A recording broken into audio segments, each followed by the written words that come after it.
E hoje nós temos um tema precioso. Todos os dias são preciosos, né? Mas hoje o Espírito nos dirigiu, depois de falarmos toda semana, os 4 dias, 5 vezes, né? Porque falamos quarta-feira de noite, sobre a vida devocional cristã.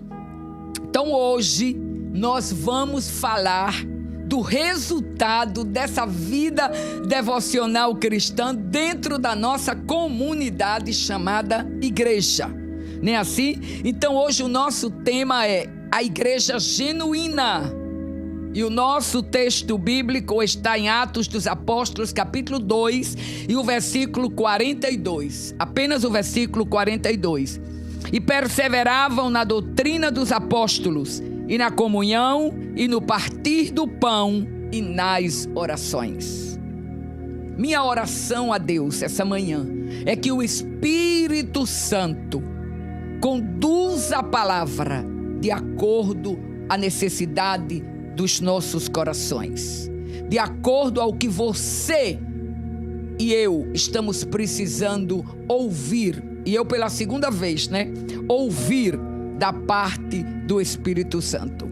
Era dia de Pentecoste, foi o primeiro sermão de Pedro. Cristo tinha regressado para o céu e estavam na expectativa da descida do Espírito Santo. E Pedro, quando o Espírito Santo desce naquela manhã preciosa, então nasce ali, na festa de Pentecoste, naquele cenáculo, naquele ambiente, gente de toda a circunvizinhança, de toda a redondeza, judeus que estavam esparcidos por todas as partes e que na festa de Pentecoste vinham a Jerusalém. Então, nesse dia de festa, Deus derrama, sopra o vento forte e o Espírito Santo cai sobre a igreja, sobre os que estavam reunidos, como cumprimento da promessa do que Cristo tinha dito antes de subir para o céu. Fiquem em Jerusalém até que do alto sejam revestidos de poder. Então, os evangelhos, eu quero que você preste atenção comigo aqui. Os evangelhos terminam com uma nota muito gloriosa. Jesus venceu a morte e venceu a sepultura. Ele ressuscitou. Seus amigos e seguidores o viram e começaram a compartilhar essa mensagem do que havia sido viver com Cristo na terra e ter visto Cristo humano e ter visto Cristo já glorificado que eu digo ressuscitado. E então começaram a campanha da divulgação do evangelho. Mas a igreja não tinha nascido, mas o Espírito Santo não tinha descido sobre a igreja, sobre os crentes, para que se começassem a igreja. Então, naquele dia cai. E a gente não vai se deter no discurso. A gente vai se deter, o que eu quero lhe mostrar nessa manhã, com a ajuda, claro, e a direção completa do Espírito Santo, é os fundamentos, sobre quais fundamentos essa igreja nasce, que é a igreja hoje, como comunidade, que nós temos como referência a igreja primitiva, aperfeiçoada com o decorrer dos anos. Claro, são 2000 anos, então claro que muita coisa foi sendo ajustada à nossa época, à nossa cultura, à nossa vivência, mas nada, escutem bem, podem tirar os fundamentos, as colunas que sustentam a fundação da igreja. Ela não é uma cópia, ela não é resultado de uma transformação de ideologia, ela não é resultado de uma explosão de um astro ou de uma pedra bem grande. Não, ela é resultado, ela tem o fundamento em Cristo Jesus. E ela tem exatamente o fundamento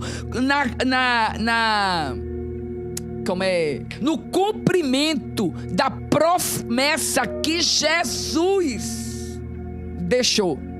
E é bem engraçado que quando Jesus faz essa promessa, quando Jesus diz isso, ele estava reunido com os discípulos, não estava assim numa cerimônia bem formal, não, é uma coisa muito simples, assim, muito natural, muito familiar. Essa é a grandeza da igreja como instituição divina. Porque a igreja nós somos templos do Espírito Santo, mas a igreja como instituição, ela precisou ser fundada para que se reunissem as pessoas, para que se discipulassem, para que crescessem, mas crescessem com uma ordem. E aí Jesus diz: olha, não fique aperreado não, viu? Eu vou, mas vocês fiquem aí em Jerusalém, porque eu vou mandar o Espírito Santo. Então eles obedeceram e ficaram. O Espírito Santo chegou, Pedro faz o discurso, nasce a igreja. Então, os fundamentos são 4 colunas que fundamentam a igreja genuína. Não precisamos inventar modismo. Não. O livro dos Atos dos Apóstolos, que bem podia ser chamado de Atos do Espírito Santo, define essas colunas. E você já sabe, né? Eu estou apenas lhe lembrando. E se você não sabe, preste bem atenção. Tem o lapisinho aí na mão, tem a cadernetinha. Então, a primeira igreja foi fundamentada na doutrina dos apóstolos, que era exatamente o relato do Cristo ressuscitado. Eles não tinham outra história. Se lembra que quando perseguiam Paulo, uma das coisas que taxavam o apóstolo Paulo era que diziam: ele prega aí, ele tem uma tal de uma pregação de um tal de um defunto que ele diz que ressuscitou. Por isso que ele alvoroça tanta gente. Então era exatamente, essa é a base da doutrina dos apóstolos. Mas de onde veio essa base? De onde saiu essa base? Então observe que este ensinamento não foi chamado, preste atenção, de a doutrina da igreja. Não. O relato de Lucas, porque é Lucas quem escreve Atos dos Apóstolos, demonstra o que aconteceu. A doutrina a pregação do evangelho deu origem a igreja. A doutrina da igreja primitiva veio dos apóstolos, que receberam primeiramente de Jesus. Entendeu, né? Não é a doutrina da igreja. Eu acho bem engraçado, e eu quero abrir uma ressalva aqui e dizer isso, é que isso me incomodava muito e ainda me incomoda, mas glória a Cristo que estamos aprendendo a nos livrar. Eu achava muito duro quando as pessoas dizem: é a doutrina da minha igreja. Não, é a doutrina, é o evangelho de Cristo, são os ensinamentos de Cristo que a nossa igreja, a nossa comunidade cristã segue. Entende? Então, quando meu marido, por exemplo, a gente estava na obra missionária e meu marido estava formando crentes novos lá na linha de frente da missão, ele dizia: mas na minha igreja nós aprendemos assim. Então, em casa, detrás dos holofotes, eu dizia ao meu marido: desculpe, mas a gente não pode ensinar um novo convertido que é a minha igreja. Não. É a doutrina do evangelho, é a Bíblia Sagrada que ensina, e nós, como igreja de Cristo, seguimos. Não é assim, gente? É o fundamento. Então são 4 pilares. Eu não estou inventando. Por caridade, não vá embora não, nem diga que eu estou lhe ensinando heresia, não. Vamos para a primeira.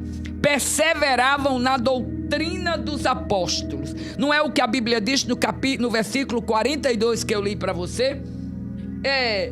e perseveravam na doutrina dos apóstolos. Capítulo 2, versículo 42 de Atos dos Apóstolos. O que é perseverar? Meu Deus, tenho que correr. É permanecer, é ser constante, é ser diligente, é continuar, é esperar, é servir continuadamente. Perseverar é a recomendação bíblica para uma vida triunfante. Então, qual era essa doutrina dos apóstolos? Aí Lucas, o escritor de Atos, responde no mesmo capítulo 1 de Atos dos Apóstolos. Aí ele diz, olha, fiz o primeiro tratado ao Teófilo acerca de tudo o que Jesus começou não só a fazer, mas a ensinar. E aí no versículo 2 ele diz, até o dia que foi recebido ao céu, depois de ter dado mandamentos pelo Espírito Santo aos apóstolos. Então, de quem os apóstolos receberam? De Jesus. O ensinamento na primeira igreja foi chamado da doutrina dos apóstolos. É bom observar o texto, e perseveravam na doutrina dos apóstolos. E que doutrina é essa? Eu já lhe mostrei. É o que Jesus diz, o que ele viveu, o que ele ensinou, o que ele viveu com os discípulos, e o que foi revelado e o que foi passado como mandamentos pelo Espírito Santo para os apóstolos. Então essa é a doutrina primitiva da igreja, veio dos apóstolos, que receberam diretamente como fonte primária de Cristo. Entendemos, né? Mas qual é a doutrina dos apóstolos? Vamos rápido, porque eu estou sempre baseada, que eu tenho muito tempo. Mas vamos à doutrina dos apóstolos. Qual é a mensagem da doutrina? Não há evangelho sem cruz, não há perdão de pecados sem cruz, não há salvação sem cruz, não há ressurreição sem cruz e não há vida eterna sem cruz. A mensagem do evangelho está cravada, está marcada na cruz do Calvário, aonde Cristo derramou o sangue inocente, aonde Cristo levou sobre ele as nossas cargas, aonde Cristo gritou: Pai, tudo está consumado, nas tuas mãos entrego o meu espírito. Uma igreja genuína, ela não se mistura com espetáculo. Vocês se lembram quando vocês eram pequenos, pelo menos aqui no interior do Rio Grande do Norte, que chegava aquele circo bem sem ser sofisticado na cidade, e aí saía uma pessoa, o palhaço na rua, gritando: hoje vai ter espetáculo, e a meninada saía atrás dizendo: vai sim senhor. Todo mundo que tiver a minha idade se lembra que isso passava. Isso era um espetáculo que ele estava avisando para a noite. Você se lembra disso, né? Mas para a igreja não existe espetáculo, porque o maior espetáculo foi quando levantaram Cristo e cravaram na cruz do Calvário. Foi quando Cristo se fez maldição por mim e por você. Esse foi o maior espetáculo que o mundo conheceu. Um momento de vergonha, um momento de dor, um momento de maldição, mas lá estava a minha vitória e a sua. Essa é a doutrina dos apóstolos. Cristo morre, é sepultado, mas ressuscita. Diz: eu vou para o céu, mas eu volto para buscar a igreja. Igreja genuína prega a doutrina dos apóstolos. Primeira coluna. Segunda coluna, perseveravam na comunhão. O que é comunhão? Coinonia, é amor entre os irmãos, é parceria, é companheirismo, é compartilhar um interesse comum. Como nos hace falta a comunhão.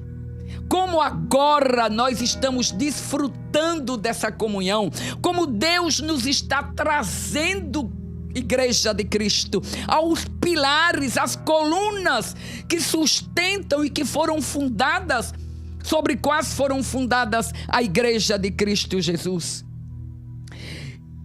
Paulo escrevendo aos Coríntios, ele diz: fiel é Deus, pelo qual fostes chamados à comunhão com o seu Filho Jesus Cristo. Rogo, pois, irmãos, pelo nome do nosso Senhor Jesus Cristo, que falem todos vocês uma mesma coisa, que não haja entre vós divisões, senão que estejam perfeitamente unidos em uma mesma mente e em um mesmo parecer. Comunhão, essa comunhão é transcendental, ela não é egoísta, ela é uma comunhão benigna, ela é amável. A comunhão é o elo do Espírito de Deus entre nós e Cristo. É a comunhão que faz o Espírito Santo interceder por nós com gemidos inexplicáveis. A comunhão nos faz confiar no nosso irmão.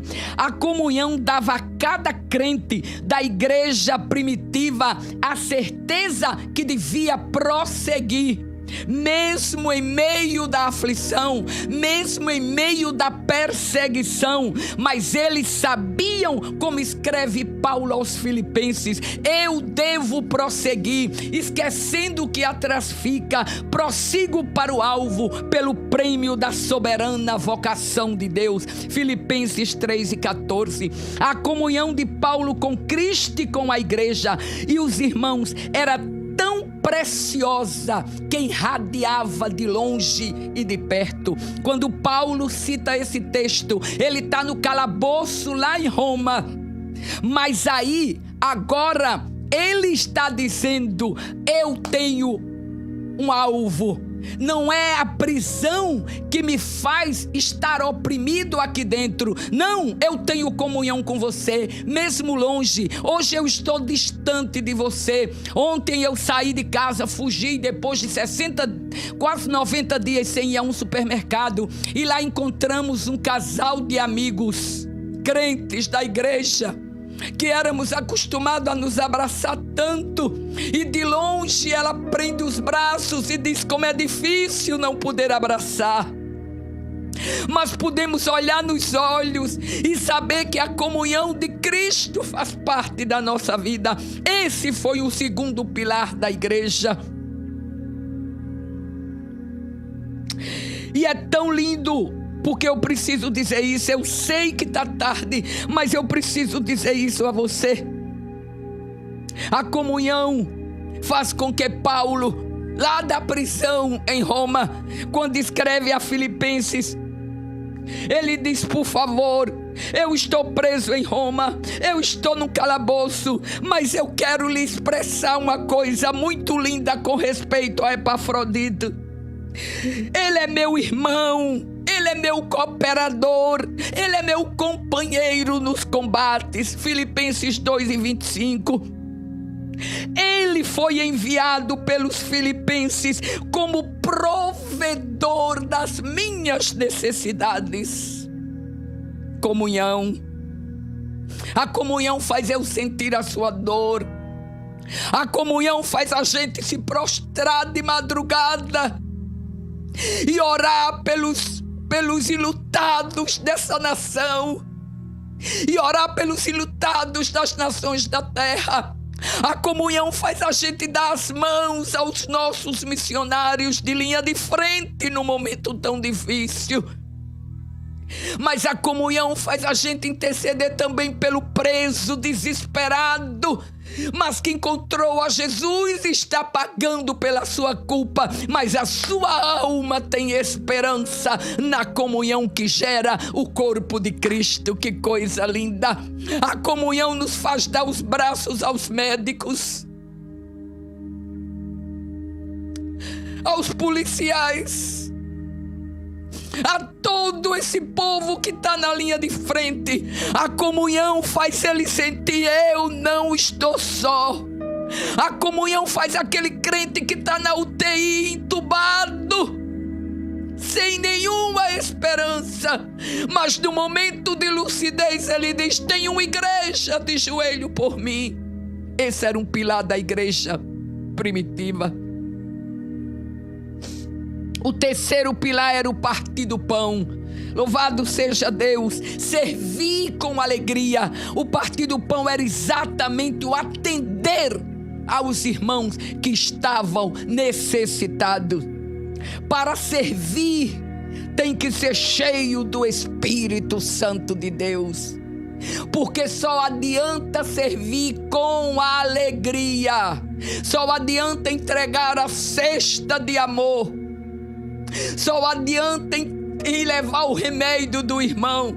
Só adianta dar sopa de madrugada. Só adianta abraçar o moribundo caído na calçada, se você fizer cheio do Espírito Santo e com alegria. Era um pilar, foi um pilar de fundamento da igreja. A igreja não podia ficar isolada dentro das suas quatro paredes, toda luxuosa, cheia de ar-condicionado. Deus!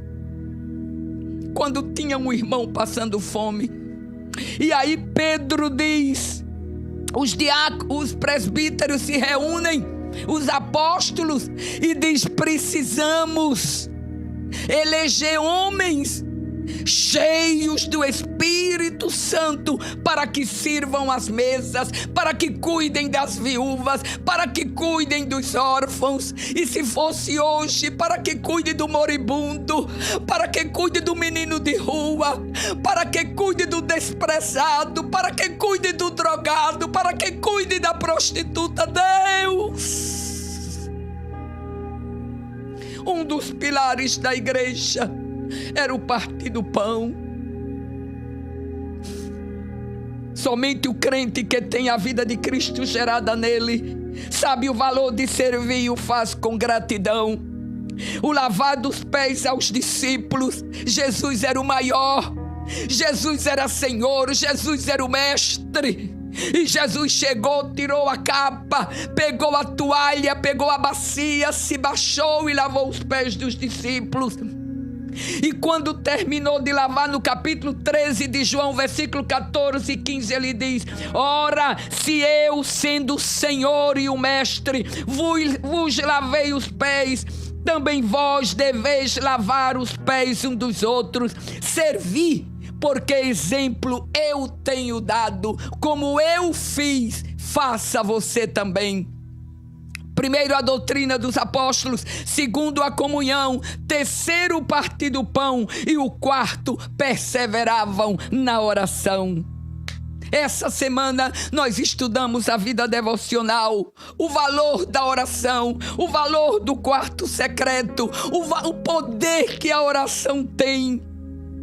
A oração faz bem o corpo, a oração faz bem a mente, a oração faz bem o espírito, a oração lhe leva ao equilíbrio, a oração lhe leva a você ter paz, a oração lhe dá descanso. Mas há um questionamento que eu quero fazer a você. Não sei se você já pensou nisso, mas os quatro pilares da igreja, a doutrina dos apóstolos, a comunhão, o partir do pão e a oração. O escritor Lucas deixou a oração como quarto pilar. Por que deixou como quarto pilar? Você já parou para pensar por que a oração entrou no quarto pilar? Porque se você não viver a palavra, se você não tiver comunhão, se você não aprendeu a servir, as suas orações não são eficazes. Meu Deus, ensinamos toda essa semana o que é uma vida devocional. Ensinamos o equilíbrio entre o corpo, entre a mente e entre o espírito. Ensinamos o porquê do quarto secreto, mas o porquê de estar alinhado com a palavra, o porquê de estar alinhado com a comunhão. Você só pode ter uma comunhão se você tiver com o espírito curado, com a mente sana, se você tiver conhecimento da palavra e estabelecer um estilo de vida para você. Você vai poder entrar no quarto secreto e abrir os céus com as suas orações. Concluímos dizendo a você nessa manhã que os quatro fundamentos da Igreja de Cristo têm que ser resgatados. Precisamos resgatar o temor a Deus.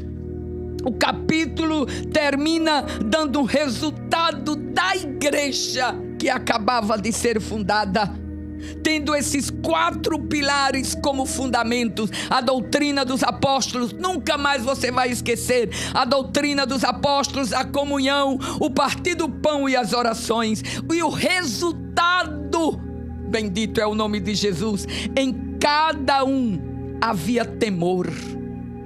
Muitos prodígios e sinais eram feitos por intermédio dos apóstolos. Havia temor.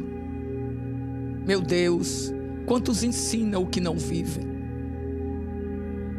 Quantos pregam unidade e não falam com outro companheiro? Quantos pregam comunhão e dentro de casa não fala com a família, não se senta? Igreja, comunidade. Igreja, ciclo de convivência. Igreja, corpo de Cristo. Todos que criam tinham tudo em comum. Não tinha egoísmo. Vendiam as suas propriedades e bens e distribuíam o produto entre todos à medida que alguém tinha necessidade. Espere só um pouquinho, tenha paciência, escute tudo. Vendiam as suas propriedades. Eles não eram obrigados a dar todo o dinheiro, mas como eles tinham temor, eles levavam para lá. Como eles conheciam a palavra, a doutrina, a verdade. E a verdade faz livre o homem. Ananias e Safira mente. E o que diz Pedro, o apóstolo Pedro a eles? Era sua. Você vendeu porque você quis. Se você tivesse ficado com ela, não tinha nenhum problema. O grande erro foi você colocar uma máscara de bom servo como os outros que doaram tudo que tinha e que trouxeram para repartir com o irmão. O problema não é você ter. Você dá quando você conhece o fundamento da comunhão. Aí você tira. Permita-me, com muita responsabilidade e muito temor. Meu marido diz: você é muito generosa. Mas eu não tenho nada, tudo foi Deus que me deu, tudo é de Deus. Se você gostar, pode ter certeza que eu lhe dou e eu não tenho nenhum problema.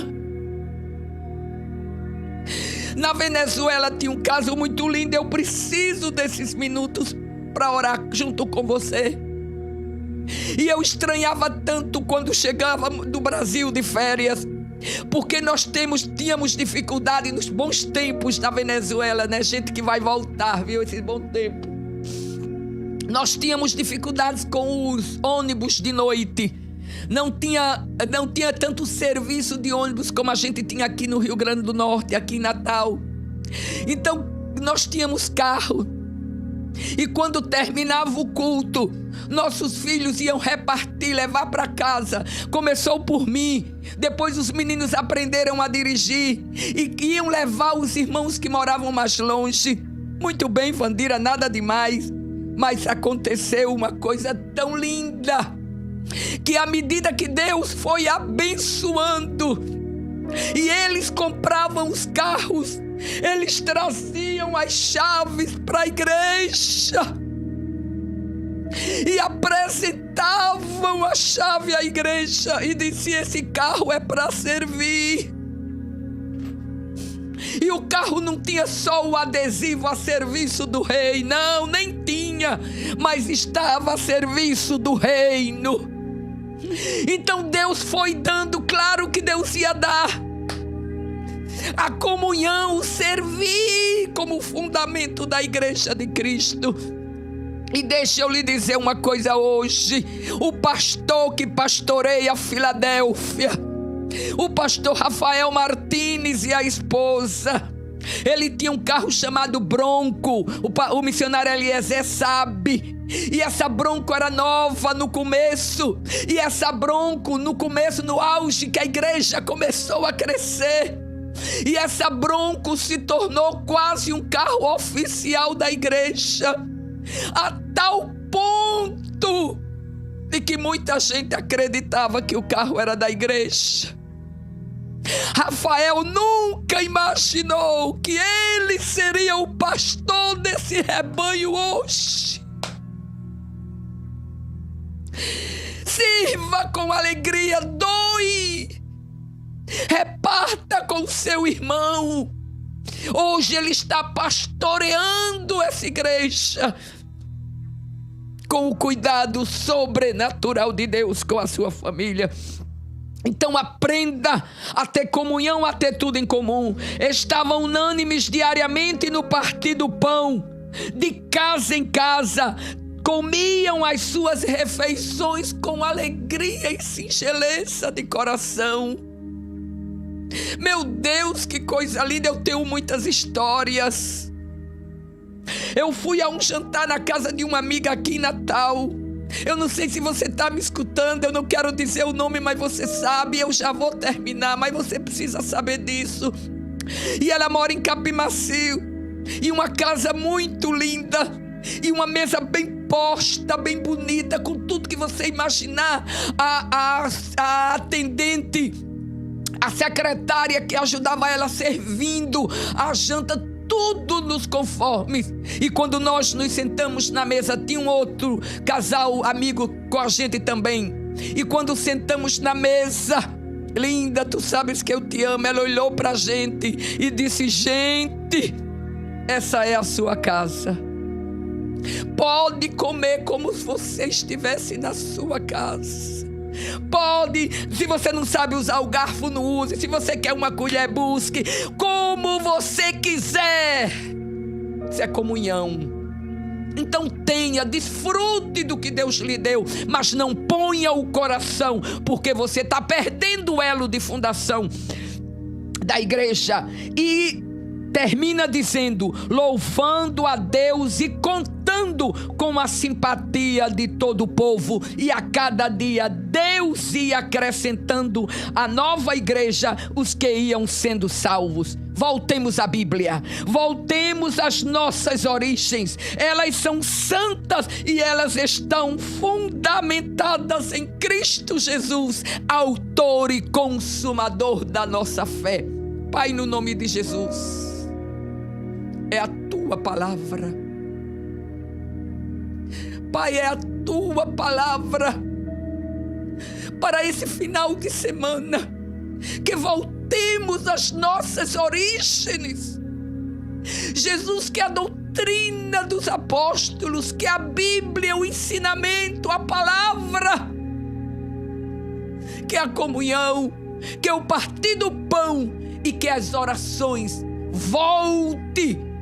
Depois que retornarmos aos nossos templos para congregar-nos, seja essa a base contínua das nossas origens até que o Senhor venha. Os abençoamos no nome de Jesus. Amém.